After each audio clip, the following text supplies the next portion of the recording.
paper would be a good fit for your interests. So hopefully we'll have a good conversation. Okay, so just like juggling or ballroom dancing, imagining is a skill. And just as some people are better at juggling than others, and some people are better at ballroom dancing than others, so too are some people better at imagining than others. For those people who are less skilled at juggling or ballroom dancing, there are obvious things they can do to improve their abilities. What can someone who is less skilled at imagining do to improve their imagination? This paper takes up this question, and what I argue is that engagement with fiction can play a key role in the development of one's imaginative skills. Now, to some extent, I think this claim is no doubt an obvious one. The connection between fiction and imagination is firmly entrenched in our collective consciousness. Singer-turned-humanitarian Dolly Parton named her early childhood book gifting program Dolly's Imagination Library. From parenting blogs and Psychology Today, reading fiction is repeatedly cited as a key activity for the development of children's imagination. And in promoting the importance of reading, the World Literacy Foundation notes that reading fiction is one of the best ways to foster imagination. But interestingly, however, these claims run up against another claim that many people also take to be obvious, namely that there are all sorts of scenarios and experiences that are imaginatively out of reach to us. So Shawn Mendes sings that he can't imagine what the world would be like without his girlfriend in his life. And Paul McCartney sings that he can't imagine what life would be like without the love he's currently feeling. Perhaps these claims are not meant to be taken literally, but there are a whole raft of other things and other scenarios that are generally reported to be unimaginable, and they are meant to be taken literally. So people say that we can't imagine non-existence or infinity or nonlinear time. Millennials often claim to be unable to imagine life without the internet. And when someone is dealing with a particularly difficult situation, we often respond by saying, I can't imagine what you must be going through. So if one can develop one's imaginative abilities by engaging with fiction, then these claims of unimaginability should not seem so obvious.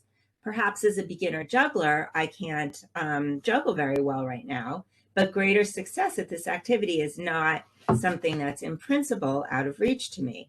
With enough practice, I could get better at it. And so something similar holds for all the other sorts of skills that I currently lack or at which I've only attained a low degree of proficiency. So we might wonder, why wouldn't something similar be true for imagination? What seems unimaginable now might be, in fact, imaginable once we were to get better at imagining. So to my mind, many claims of unimaginability arise in part because the notion of imaginative practice is not well understood. In particular, despite our strong intuitive sense that engagement with fiction can be helpful in this regard, that reading fosters imagination, as the World Literacy Foundation says, the details of how and why this is the case have not been adequately fleshed out. And so this paper aims to do just that. So I think previously exploration of this question has concerned a very specific kind of imagination, namely empathetic imagination. So that's where I'm going to start. And I'm going to start specifically with the work of Martha Nussbaum. In various places throughout her corpus, Nussbaum has repeatedly relied on the claim that literature helps to cultivate our capacities for empathy and imagination. So using her work as a launching pad, I'm going to flesh out and further develop two different but complementary ways that fiction enables us to practice the skills of empathetic imagination. Now, once I develop the philosophical case for the connection between fiction and the cultivation of empathetic imagination, I'm going to turn in the next section to the empirical case for this connection. Though the empirical research does support the claim that engagement with fiction promotes empathetic imagination, the case is not as strong as one might have thought, and there are many open questions that remain. Perhaps most importantly, the studies connecting fiction with empathy don't explain the nature of the connection or how it's brought about. So as we'll see, the empirical research sheds surprisingly little light on the main questions that occupy me here, the question of fiction's role in imaginative practice and the cultivation of imagination. So I think more work, both philosophical and empirical, needs to be done. So after I look at the state of the empirical research with respect to empathetic imagination, I'm going to turn in the third section of the paper to a discussion of the role of fiction in imaginative practice more broadly. So what I'm going to suggest is that by drawing on our reflections about how fiction can provide us with practice with respect to empathetic imagination, we're also led to some useful reflections on how fiction can promote imagination more generally, how it can promote practice more generally across other kinds of imagination. So finally, in a short concluding section, I have time, I'll extrapolate a wider moral from the discussion of fiction by exploring whether these considerations about fiction can be extended to other kinds of activities that might be able to provide us with imaginative practice. So that's the plan. And I'll start with the questions about the cultivation of empathetic imagination. Okay, so in her book, Cultivating Humanity, Nussbaum argues that the cultivation of humanity consists in one's becoming a citizen of the world, someone who values human life across the entire globe. In becoming world citizens, though we each might have various loyalties that we prioritize in different ways, we nonetheless commit ourselves to recognizing the worth of human life wherever it occurs the whole world over. As world citizens, we, quote, see ourselves as bound by common human abilities and problems to people who lie at a great distance from us. So in Nussbaum's view, there are three capacities that are central to becoming a world citizen. So first is the capacity for critical self-reflection. One must be willing to subject all of one's beliefs to close scrutiny, no matter how steeped in tradition they may be. Second is the capacity to take a wide view of humanity, to see oneself as bound to all other human beings by ties of recognition and concern, and to understand the ways in which common needs and aims are differently realized in different circumstances. And then finally, the third capacity, one must also develop the capacity to understand the ways in which common needs and aims are, one must develop the capacity to understand what it might be like in the shoes of a person different from oneself, to be an intelligent reader of that person's story, and to understand the emotions and wishes and desires that someone so placed might have. So I want to focus on this last capacity. Nussbaum calls it narrative imagination, but it seems that it's closely intertwined with the notion of empathy, as Nussbaum herself recognizes. Providing an uncontroversial definition of empathy is, of course, difficult. It's been used in a number of different ways in both the philosophical and the psychological literature. And to make matters worse, though we now typically distinguish empathy from sympathy, discussions prior to the 20th century tended to collapse this distinction. But I think we can at least roughly capture the notion of empathy by saying that it requires an understanding of another's affective mental states. Though some philosophers and psychologists allow this understanding to be a purely cognitive one, many go further and require that the understanding consist in an imaginative perspective shifting that involves the sharing of states. This kind of perspective shifting comes in two different forms. One in which you put yourself in someone else's shoes and thus come to know what it would be like for you in their situation, what you yourself would feel, and one in which you consider what it is like for them in that situation, what they themselves feel. So I'm going to focus on the second kind of this perspective shifting, but it's worth noting that both kinds crucially involve an affective dimension. So this affectivity is also captured by Mark Johnson's notion of empathetic imagination, which he takes to require, quote, not just an ability to intellectually conceive how others see and think about their world, but also an ability to feel their moods and emotional responses to their situation. In what follows, I'm going to understand Nussbaum's notion of narrative imagination along the lines of this definition of empathetic imagination. So that is a process that has both cognitive and affective dimensions. Okay, so how does one develop this capacity for empathetic imagination? In Nussbaum's view, literature plays a crucial role. So she says that narrative art has the power to make us see the lives of the different with more than a casual tourist interest, with involvement and sympathetic understanding. And as she goes on to argue, this process begins in very early childhood with very simple stories and even nursery rhymes. So asking us to consider Twinkle, Twinkle, Little Star, and in particular the line, How I Wonder What You Are, Nussbaum notes that as children engage in this wonder, they learn to imagine, quote, that a mere shape in the heavens has an inner world, in some ways mysterious, in some ways like their own, even though this hidden world is hidden to them. So having learned to do this with the little star, they can then transfer this ability to other objects as well.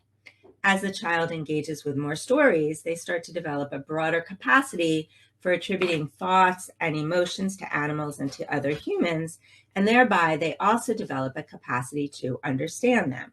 Without these stories, says Nussbaum, the imaginative development would not be possible. So here's the quote from the slide. A child deprived of stories is deprived as well of certain ways of viewing other people. For the insides of people, like the insides of stars, are not open to view. They must be wondered about. And the conclusion that this set of limbs in front of me has emotions and feelings and thoughts of the sorts that I attribute to myself will not be reached without the training of the imagination that storytelling promotes. So as the younger child becomes an older child and then a young adult, this training continues via encounters with increasingly sophisticated works of literature. These works allow for deeper engagement and reflection on what's familiar and for an introduction to what's not. They introduce a reader to matters poignant and to matters frightening, to true evil and wickedness, but also to true goodness and heroism. They make vivid the notions of sameness and difference amongst experiences, and for those who have not or who have not yet encountered any serious hardship in their own life, either firsthand or maybe even secondhand, the works provide exposure to suffering. In reading tragedies, for example, one gains imaginative access to sorrow and trauma, to serious illness and to death, and more generally to the great variety of ills that might befall us. So in this way, Nussbaum's discussion helpfully makes the case that literature is important for the cultivation of empathetic imagination. In fact, she seems committed to the even stronger claim that literature is necessary for the cultivation of empathetic imagination. So given my aims in this paper, the weaker claim is enough, and that's what I'm going to focus on, the weaker claim that literature is important for the cultivation of imagination. But I want to make one important caveat before going on. Nussbaum's discussion is focused on literature, and indeed what we might think of as great literature. In contrast, others have made the claim more broadly about fiction of all sorts, both highbrow and lowbrow. Some of the empirical research that's going to be relevant to our overall discussion here has attempted to sort out which types of narrative works are most effective in promoting empathy, but the findings have been somewhat equivocal. Meanwhile, while there is some empirical evidence that certain aspects of literariness help to promote empathetic imagination, the points that Nussbaum makes about the cultivation of empathetic imagination don't seem to rely on anything particularly distinctive about engagement with great works of literature in particular. So I'm going to be working with a broader notion of narrative work than she does, and in fleshing out the morals of her discussion, I'm going to switch from talk of literature in that narrow sense, the kind of great literature sense, to talk of fiction in a broader sense. Okay, so what are the morals that I want to flesh out from her discussion? Okay, so to my mind, Nussbaum's discussion is suggestive of two importantly different ways in which our engagement with fiction helps to facilitate imaginative practice. And as I hope we'll see, it's worth distinguishing these two strands and working to develop them further. So first, I think fiction gives us the materials that we need to work with in order to engage in imaginative practice.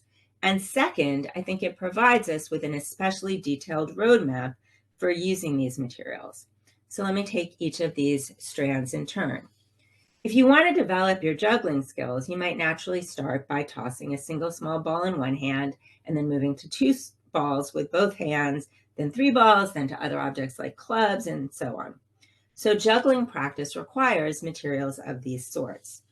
To develop one's imaginative skills, one doesn't need any balls or clubs, but what one does need in one's imaginative toolbox is some subject matter on which imagination can get to work. Here, perhaps a better analogy than juggling would be painting, for we can think of the source materials on which imagination works as a sort of imaginative palette. By detailing a large variety of different experiences, fiction expands the set of resources available in this palette. In order to get better at empathetic imagination, it helps not to be confined just to the narrow group of individuals that we confront on a daily basis. Individuals who are likely to be relatively familiar to us and who go through daily experiences that are also likely to be relatively familiar to us. In fiction, we encounter a wide range of people living in a wide range of situations and who are undergoing a wide range of experiences. By presenting us with these lives, fiction enables us to stretch our capacity for empathy in new directions. And even though these lives are fictional ones, the way in which fiction models real lives provides us with useful fodder for imaginative exploration and experimentation. So this point allows us to connect up with a line of argumentation that has been developed in the empirical literature by Keith Oatley in a series of works done both on his own and with collaborators. So in Oatley's view, fiction functions as a simulation of the actual social world. Just as we might use a flight simulator to safely learn about piloting a plane, we might use fiction to safely learn about navigating social interactions. In this way, Oatley makes the case that thinking of fiction as a simulation helps us to understand why it would be so useful for developing our empathetic skills, as well as for skills of social cognition more broadly.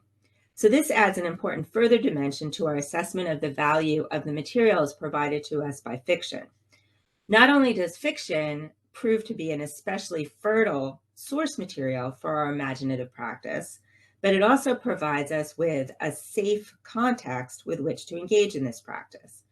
Just as the stakes are much lower when one is practicing flight maneuvers in the flight simulator rather than in an actual plane, the stakes are much lower when one is practicing empathetic maneuvers with a fictional character rather than with an actual person. Okay, so fiction exposes us to a wider range of experiences than we would otherwise have easy opportunity to connect with, and it does so in a safe context that proves especially conducive to imaginative practice. I think that fiction has the ability to do this is undoubtedly a familiar point. Indeed, it's taken as a basic fact in many discussions of its power. So calling fiction an quote, exercise in empathy, author Jane Smiley argues explicitly that it provides us with practice in empathetic skills, such as, quote, learning to see the world through often quite alien perspectives, learning to understand how other people's points of view reflect their experiences. And author Ann Patchett also credits fiction with providing us exposure to alien experiences. So reading fiction, she says, gives us the ability to feel empathy for people we've never met, living lives we couldn't possibly experience for ourselves. Here's one more quote from a New York Times book critic who forcefully makes a similar point in one of her recent reviews. I'm of the persuasion that fiction necessarily, even rather beautifully, requires imagining an other of some kind. As novelist Hari Kunzru has argued, imagining ourselves into other lives and other subjectives is an act of ethical urgency.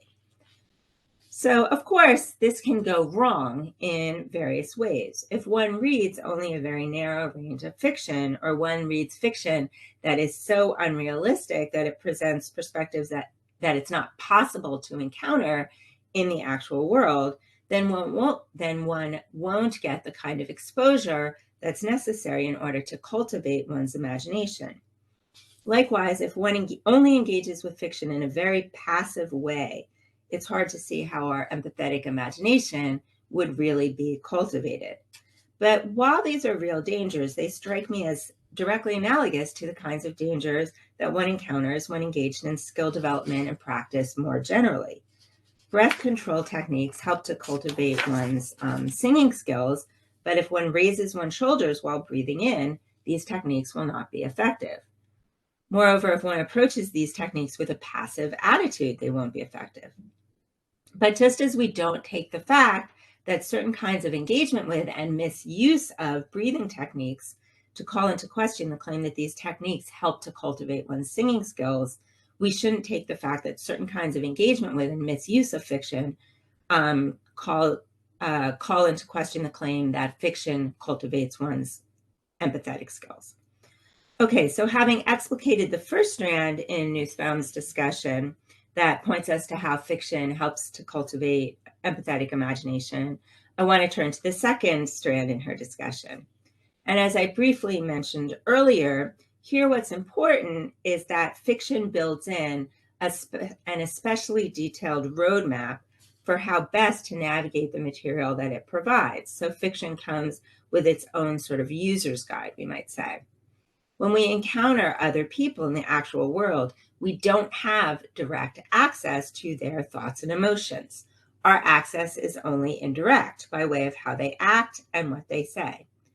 In contrast, fiction contains detailed descriptions of the inner lives of its characters. In presenting us with the range of experiences that it does, fiction also presents us with the characters' reactions to those experiences. So when a work is written in the first person, these reactions are depicted to us directly by the character in question in their own words. But even when the work is written in the third person, we still get detailed descriptions from the narrator's perspective, a perspective that's often omniscient or nearly so about what the characters are undergoing. We also get detailed descriptions of what one character is undergoing from the perspective of another character. And in both first and third person works, we encounter reports of inner monologues, sometimes extensive ones.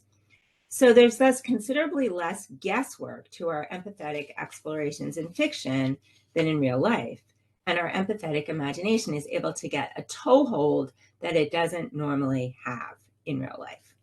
So I think this nicely corresponds to what happens with practice sessions with respect to other skills. A complex skill is first broken down to component sub-skills, and by focusing specifically on one sub-skill at a time, each one can be more easily mastered. So empathetic imagination, I want to see it as a complex skill involving various sub-skills, such as the ability to identify someone else's emotional reaction, to understand it, and to recreate it.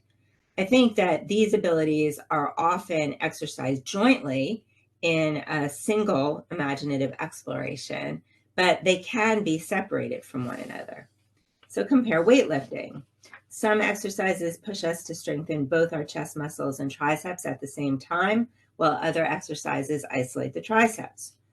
So by making explicit what often remains only implicit in ordinary life, fiction can provide a reader with the needed emotional identification and thereby enable them to isolate the other sub-skills of understanding and recognition. Okay, so described this way, however, we might worry that fiction makes things too easy on us. One might worry, that is, that what fiction provides is better described not as a roadmap, but as a cheat sheet. In a provocative recent discussion, Yulia Lankow argues that the kind of empathetic practice we get from reading a novel is not as helpful as is often made out. So explicitly referencing Oatley's work on simulation that I mentioned earlier, Lankow suggests that the practice made possible by engaging with fiction is not like the kind of piloting practice one gets from a flight simulator, but rather like the kind of bike riding practice that one gets from riding a bicycle with training wheels. By practicing on a bike with training wheels, children get something of a sense of what it's like to ride a bike, but they will typically have a very hard time riding once the training wheels are taken off. So as Lankow suggests, the problem and this is the first quote here, the problem is that the most difficult skill involved in biking is balancing, which is exactly the skill that kids don't practice on their bike with training wheels. Correspondingly, she notes that though we can get something of a sense of what it's like to empathize with others when we read a novel, when empathizing with a fictional character, we don't practice a crucial skill involved in empathizing with a real person, getting the target's mental state right on the basis of evidence available in real life. Since the kind of direct evidence that we get from fiction is very different from the kind of indirect evidence that we get from real life, fiction makes empathizing too easy on Langkow's view, much the way that training wheels make bike riding too easy.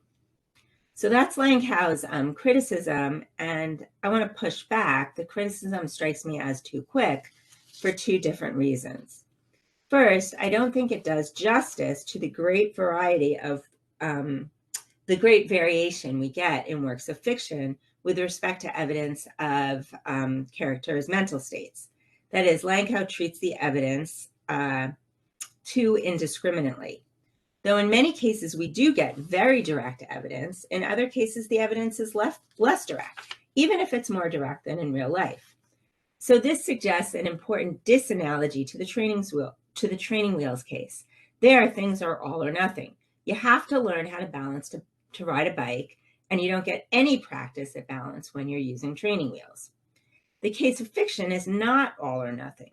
Though we may get very little practice at identification when the evidence is wholly direct, we do get some practice at it when the evidence is less direct.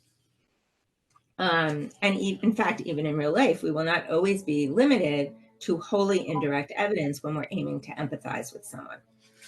Okay, second, and equally importantly, Langkow's criticism also doesn't do full justice to the various sub-skills underlying empathetic imagination.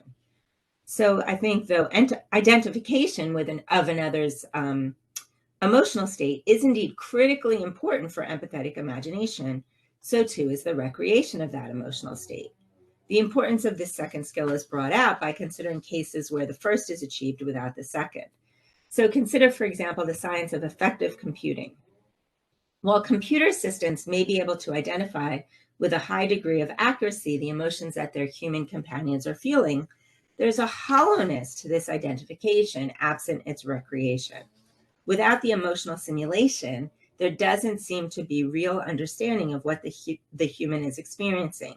No effective understanding, certainly, but no cognitive understanding either. So this hollowness, I think, is brilliantly depicted in the BBC's show Humans, when married couple Laura and Joe take up marriage counseling. So their counselor is a non-conscious synthetic being, or synth, to use the parlance of the show. And this synthetic counselor can make accurate judgments about what they're feeling on the basis of how they look and what they're saying in a vast database of statistical information. But this doesn't come across as anything like empathy, either to Laura and Joe themselves or to the viewers. It doesn't help when a therapist is just saying in a sort of robotic way statistics about what they must be feeling. So ultimately, even if Langkow is correct that Oatley's flight simulator analogy has some important limitations, the training wheels analogy also has some limitations of its own. In short, when one is learning a new skill, one can't tackle everything all at once and all at a high degree of difficulty. Though one doesn't master the skill of juggling when one works with only a single ball in only one hand, starting this way allows one to build up progressively to more challenging juggling elements. And if one were to start right away with 3 balls, one's progress would undoubtedly be much slower. Starting with a single ball allows for the cultivation of this skill as part of an effort to achieve mastery of it. And this enables us to underscore a very important point. The claim made about the relationship between fiction and empathetic imagination is one of cultivation, not one of mastery. So even if one doesn't master the skill of empathetic imagination when one works with fiction, starting this way allows for the cultivation of this skill in order to achieve mastery of it. Okay, so we've seen 2 different, though complementary ways that fiction seems able to contribute to the cultivation of empathetic imagination. at this point, one might naturally wonder what the empirical literature has to say. And so I'm going to turn to that now. All right, so some empirical results. So I think if we went just by the headlines in the popular press, it would be easy to get the impression that the matter of fiction's role in cultivating empathetic imagination has been decisively settled in favor of the rough line that I've been developing here. So there's this proclamation in Scientific American that reading literary fiction improves empathy. There's the even more expansive declaration in USA Today. Good news, beach readers, fiction makes you smarter, more empathetic. Now, unfortunately, if unsurprisingly, matters are somewhat more complicated than these headlines would make it seem. So one important complication arises from the fact that much of the research that's been done that these headlines are sort of pointing to doesn't specifically target empathy, but rather the much more general category of social cognition. That is, the ways that individuals make sense of other people as part of their attempt to navigate the social world and to function within it. And that's, as I say, that's true even of the research that's being quoted or cited in the articles with the headlines that we just saw. Now, even when the research in question does specifically target empathy, a second complication arises from the fact that different researchers employ different notions of empathy. So in a fairly recent meta-analysis of the relevant psychological literature, Mumper and Gehrig note that there is no standard definition of empathy employed across the various studies on this subject. Empathy sometimes connotes the vicarious sharing of emotions, whereas sometimes it connotes a certain kind of attitude of compassion or caring. Sometimes it's meant to pick out both these things in conjunction, but sometimes it's meant to pick out only one, but not the other. As when it said, for example, that someone might be able to vicariously simulate the emotions felt by a serial killer and thus empathize with them without feeling any compassion or caring for that serial killer. And yet, even other times, empathy seems to be associated less with affectivity, either in terms of the vicarious sharing of emotional states or in terms of states of caring and compassion. But instead, it's associated with something purely cognitive, so just an understanding of another's mental state, whether that mental state is vicariously shared and whether or not that understanding comes with any compassion or caring. So I don't think this problem is confined to the empirical literature. As I noted earlier, we see similar issues in the philosophical literature as well.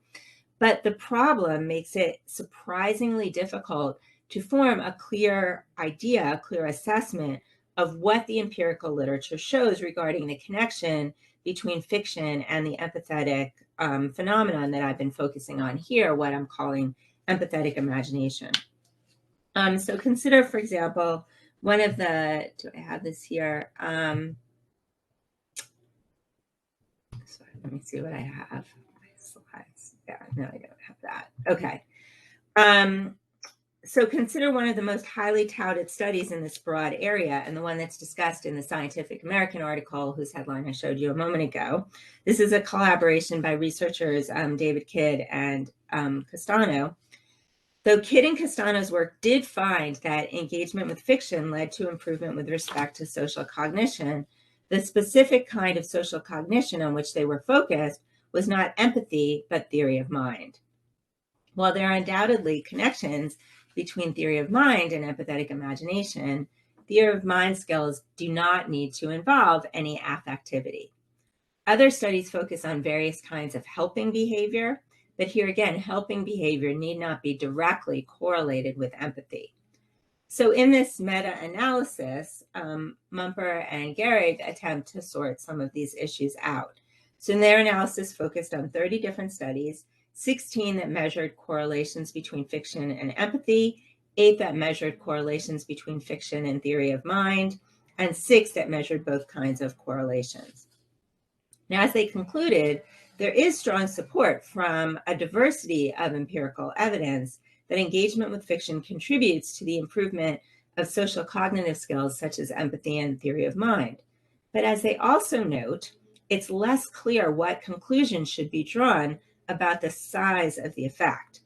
Thus, though they judge that fiction does seem to provide positive benefits with respect to empathy and theory of mind, and indeed stronger positive benefits than nonfiction, they indicate a need for further research in this regard.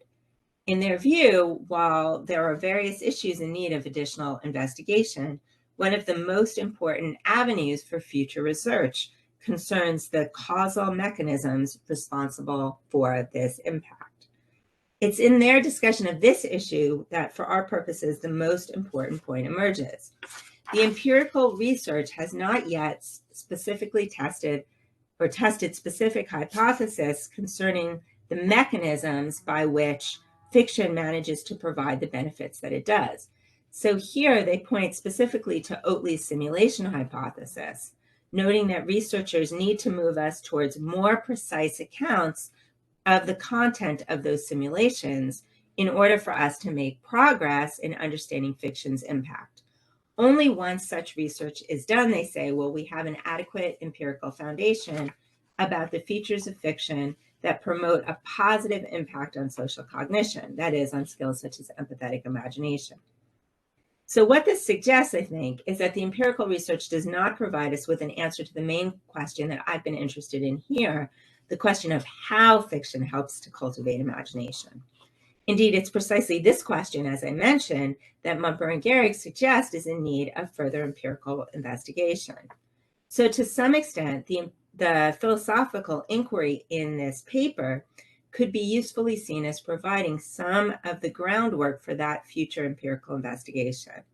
In line with Mumble and Gehrig's suggestion that the investigation needs to focus more directly on the mechanisms by which fiction provides the benefits that it does, this philosophical analysis that I'm offering here points to several different possible mechanisms that could be fleshed out in further detail and subjected to empirical scrutiny in future work.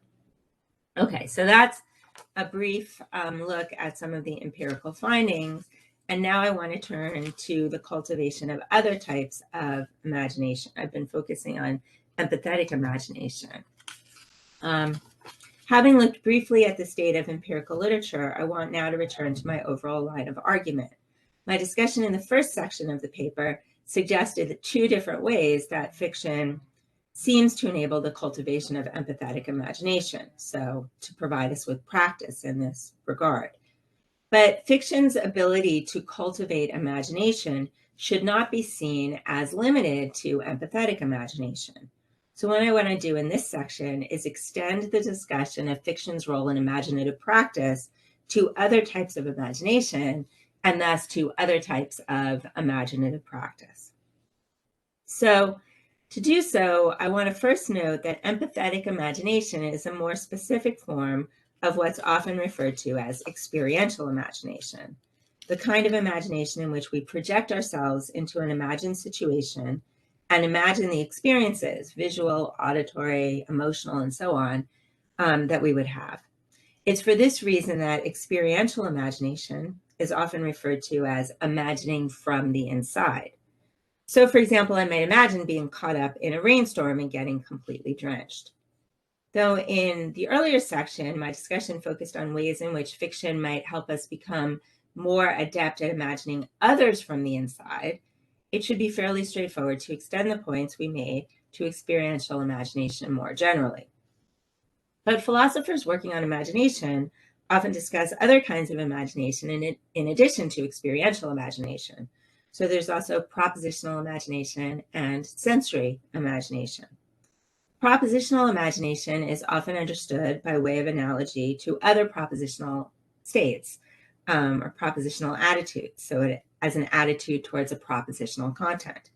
Just as I might believe that it is raining or hope that it is raining, I might also imagine that it's raining. So that's propositional imagination. In sensory imagination, we're not, there's not an attitude towards the content, but rather what there is a sensory presentation. So to imagine my rain-soaked dog, I produce some sort of sensory presentation of her. While this sensory presentation is often visual in nature, so a visual image, it need not be. Instead of imagining what she looks like when she's rain-soaked, I might imagine what she smells like when she's rain-soaked. The wet dog smell is a very distinctive one. And in other acts of sensory imagination, I might use auditory or tactile sensory presentations. So in this section, I'm going to focus on propositional and sensory imagination. How can fiction help us to cultivate these kinds of imagination? In fact, as we'll see, the very aspects of fiction that enable it to cultivate empathetic imagination also enable it to cultivate our imagination more generally. Okay, so first, recall that we saw in the first section of the paper that fiction gives us the materials that we need to work with to practice empathetic imagination. Although much of the content of fiction deals with the inner lives of its characters, it should be obvious that the content of fiction goes further than that, well beyond that. When engaging with fiction, in addition to encountering a wider range of individuals than we might typically encounter in our day-to-day life, undergoing a wider range of experiences than we might typically encounter, we also encounter a wider range of locales, climates, and wildlife than we might typically encounter, as well as a much wilder range of situations, natural disasters, wars and their aftermath, famine and disease, and so on. Fiction also brings us into contact with lots of other sorts of differences, from different ways of organizing society and different family structures to different moral codes.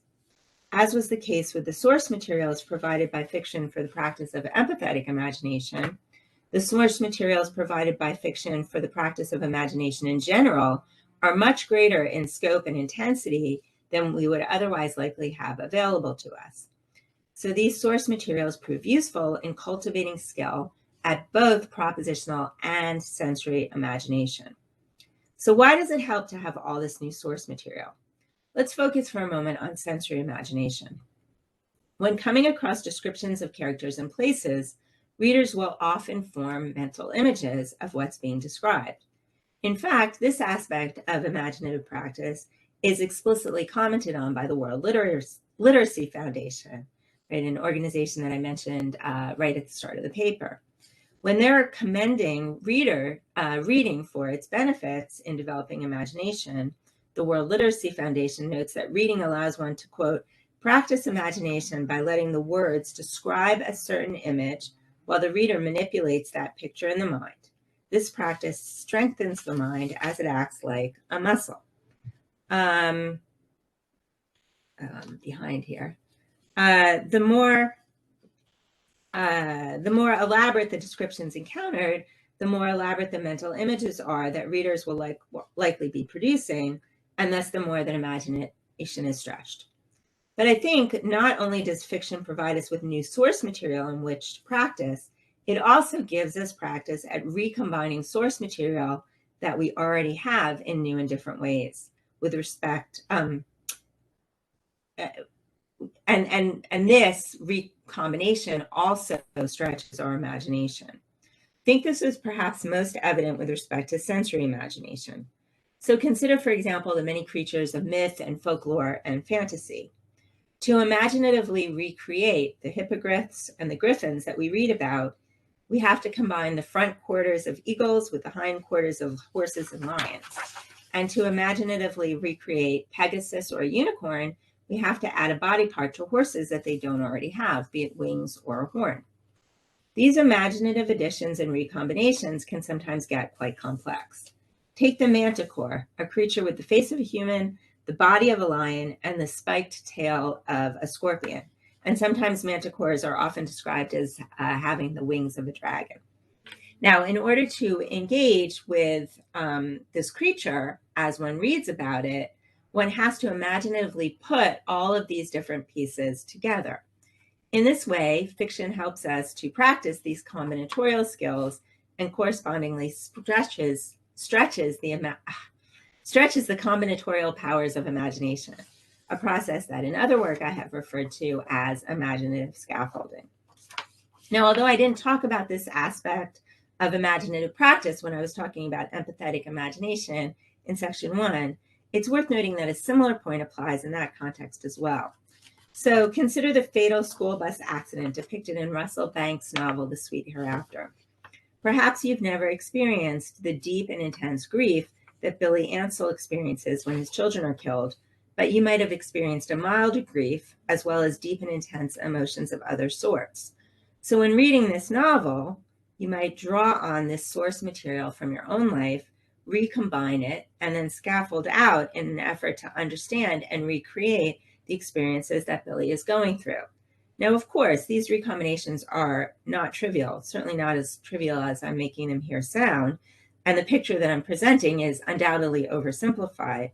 But the point is to give a rough sense of how this combinatorial work could proceed or would proceed when we're engaging with fiction. Now, what about the second way that fiction seems to enable the cultivation of empathetic imagination? Namely, that it comes with an especially detailed roadmap for using the materials that it provides. How does this apply to the case of imagination more generally? So let's consider again the point that we saw earlier in this section, that fiction presents us with all sorts of situations and scenarios that are quite different from what we encounter in everyday life. Some of these differences might initially prove very difficult for us to understand. So in Octavia Butler's short story, Bloodchild, we encounter a civilization that's very different from our own, one in which an insect-like species called the flick governs society and forces humans into a symbiotic relationship with them, a relationship in which young human males are implanted with their eggs. This society is literally an alien one, but we're guided by Butler's careful and detailed description of it. Our imagination is thereby stretched in such a way that we come to be able to imagine various differences that otherwise would have been much more difficult for us to grab onto in imagination, whether sensory or propositional. Now, normally when we travel to a different country, a foreign country, and we encounter a culture with which we lack prior experience, we don't get the same kind of detailed depiction. Even when we're well informed by travel guides and maps, there will likely be all sorts of social norms and nuances that escape us, and thereby prevent us from understanding the culture and its differences as well as we otherwise could. In fiction, however, I think the author has our back, cluing us into exactly what we need to be clued into in order to understand what's going on. Now, sure, these clues might not come all at once. The author might stingily parse them out as the story proceeds. But eventually, at least, we are provided, at least typically, with the exact details that we need in order to make sense of the differences that we're encountering. So in this way, I think that fiction not only gives us practice at scaffolding out from our own experiences, but it also gives us a scaffold itself. The imaginative practices that we undertake when engaging with fiction might thus sometimes prove to be more fruitful and more enlightening than any imaginative practice that we might undertake in actual interactions when we actually travel. Interactions where a lack of understanding is likely to throw up some imaginative roadblocks. A lack of understanding might not be the only source of roadblocks in our imaginative practice. Engaging in extended imaginative practice, as is the case with extended practice of any skill, can be difficult work. It takes concentration and focus. And so just as people often find themselves unable to get motivated to practice juggling or piano or ballroom dancing, or to keep their minds from wandering while doing so, people might have difficulty getting motivated or keeping focus in the cultivation of their imagination. So I think this suggests a further way that fiction can be especially useful fodder for imaginative exploration and experimentation. Insofar as fiction provides us with a preset practice routine, and one that is likely to be especially engaging, it can help us overcome the problems of motivation and focus that we might otherwise face. Finally, another apparent problem that we might face in engaging in imaginative practice is the solitary nature of that practice. Working to become a better imaginer can be a lonely enterprise. Although fiction is not typically a collective activity, engaging with it can nonetheless, I think, help us feel less alone. Even just thinking about fictional narratives can help to alleviate loneliness. There have been some studies on that.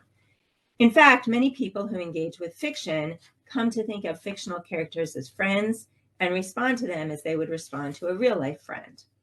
So by using fiction as a tool in our imaginative practice, we have the characters with us to keep us company. So before I close this section, I think it's worth noting that all of the ways that fiction help us with imaginative practice work together in tandem. It's also worth noting that it would seem that we can reap the benefits of this imaginative practice from fiction, even when such practice is not our deliberate aim in picking up a book. So even when we're just reading for fun, engaging with fiction can still help us to stretch our imaginative capacities. And I think this again connects up nicely with the way that practice works for other skills. So one can improve a skill by way of certain activities, even when one is not deliberately aiming at the improvement of that skill.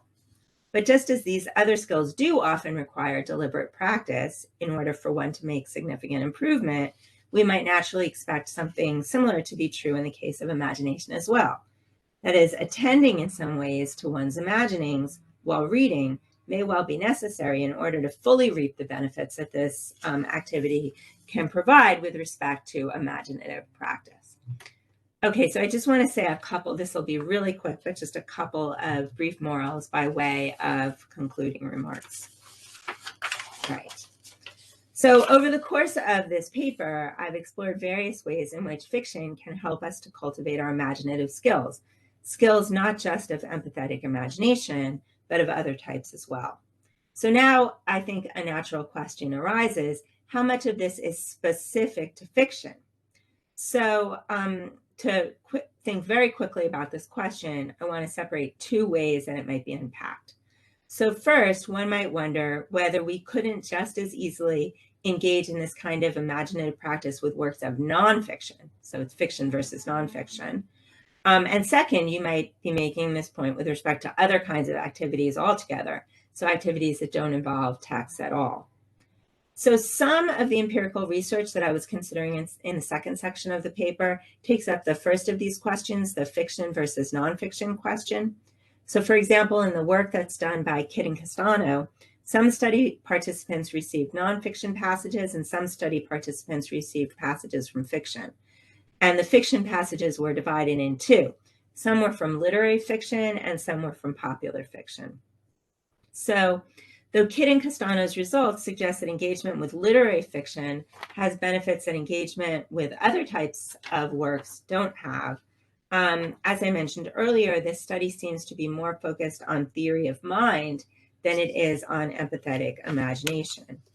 Moreover, when we recall that one of the shortcomings of the existing empirical literature on this issue consists in its lack of an explanation of how engagement with fiction manages to cultivate empathetic imagination, that is, on what the relevant mechanisms are, we can see that the question thus remains open whether that mechanism is one that could apply in engagement with nonfiction. As for the philosophical reflections that I've offered throughout this paper, it's clear that some of the ways in which fiction provides a helpful context for imaginative practice could be applied to nonfiction as well, particularly literary nonfiction. But insofar as imagination is typically more forcefully stimulated by fiction than by nonfiction, there may be some unique benefits to engaging with fiction as opposed to nonfiction. Now, what about other imaginative activities altogether? So ones that don't involve text? Perhaps here I think the most obvious activity to consider is pretense. So games of pretend clearly share some of the features of fiction that enable it to cultivate our imaginative skills. So like fiction, games of pretend enable us to engage in extended imaginative practice. They help us to keep our focus. Second, since we typically engage in games of pretend with others, they can help us solve the problem of loneliness. In fact, I think they seem even better suited than fiction to solve that problem. So certainly some of the morals about the role of fiction in imaginative practice will apply to pretense as well. But I think others of these morals will not apply as well, or at least not as easily. So unlike fiction, games of pretend don't come with that built-in source material, and they don't come with that built-in roadmaps. Now, given that we play games of pretend with others, one does get some help with the development of source material, but not nearly as much help as one gets when one engages with fiction. Moreover, while games of pretend will typically involve imaginings of all the types that we earlier discussed, the kind of experiential imagining that's involved is less likely to be empathetic in nature. Though one might imagine being chased by lions or captured by pirates and thereby come to have and understand various affective states, there isn't, at least not usually in pretense, the kind of perspective shifting that's involved in empathetic imagination, or at least I think there's not nearly as much of it.